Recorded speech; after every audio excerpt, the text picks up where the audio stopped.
মুক্তিযুদ্ধের ঐতিহাসিক স্থান সংরক্ষণ ও মুক্তিযোদ্ধা স্মৃতি জাদুঘর নির্মাণ প্রকল্পের আওতায় কুড়িগ্রামের বুরুঙ্গামারীতে ২০২০ সালে মুক্তিযোদ্ধা মেমোরিয়াল ও শিশু পার্ক নির্মাণের কাজ শেষ করে স্থানীয় সরকার প্রকৌশলী বিভাগ তবে দীর্ঘ ৪ বছরের যথাযথ কর্তৃপক্ষের কাছে হস্তান্তর না করায় উদ্বোধনের অপেক্ষায় থাকা জাদুঘরটি পরিণত হয়েছে ময়লার ভাগাড়ে। এরই মধ্যে বিকল হয়ে গেছে শিশুদের বিনোদনের জন্য স্থাপিত বিভিন্ন উপকরণ। দরজা জানালা ভেঙে দুর্বৃত্তরা নিয়ে গেছে মূল্যবান মালামাল।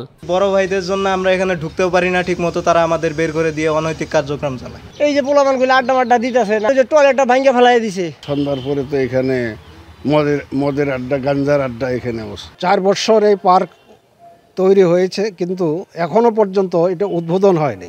প্রশাসন ও আইন শৃঙ্খলা বাহিনীর তদারকি না থাকায় মাদকসেবীদের অভয়ারণ্যে পরিণত হয়েছে এই স্মৃতিকেন্দ্রটি।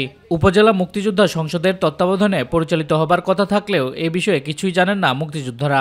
এলাকাটা সম্পূর্ণরূপে মুক্তিযুদ্ধের এবং মুক্তিযোদ্ধাদের প্রতি একটা অবহেলা ছাড়া কিছু না। কি কারণে স্থাপনাটি এতদিনেও স্থানীয় মুক্তিযোদ্ধা সংসদকে বুঝিয়ে দেওয়া হয়নি সে বিষয়টি নিশ্চিত করতে পারেনি স্থানীয় সরকার প্রকৌশলী বিভাগ। মুক্তিযোদ্ধা বিষয়ক মন্ত্রণালয় থেকে তথ্য চাওয়া হয়েছে। উক্ত তথ্য সরবরাহ হলে আমার মনে হয় দ্রুত এর সংরক্ষণ, মেরামত এবং দেখভালের বিষয়টি সুনিশ্চিত হবে বলে আমি মনে করি। কমপ্লিশন হয়েছে তখনই মুক্তিযোদ্ধা কমপ্লেক্স, আর এটা ওনারাই নেওয়ার কথা। মুক্তিযোদ্ধার যে কমান্ডার ছিল আনুষ্ঠানিক না নিলেও আপনি অনানুষ্ঠানিক ভাবে নেওয়ার কথা। এদিকে পরিত্যক্ত জাদুঘরে মাদক জুয়া সহ অসামাজিক কার্যকলাপ বন্ধে দ্রুত ব্যবস্থা গ্রহণের কথা জানিয়েছে প্রশাসন।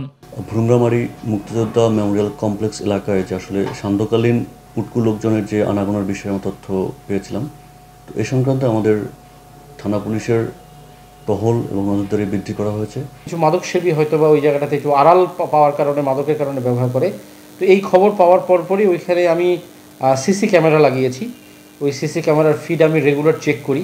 মুক্তিযুদ্ধের চেতনার প্রতীক হিসেবে নির্মিত এই স্মৃতি জাদুঘরটি দ্রুত সংস্কার করে জনসাধারণের জন্য উন্মুক্ত করে দেওয়া হবে, এমনটাই প্রত্যাশা সকলের। শামস তাবরিজ উচ্ছ্বাস, মাই টিভি নিউজ ডেস্ক।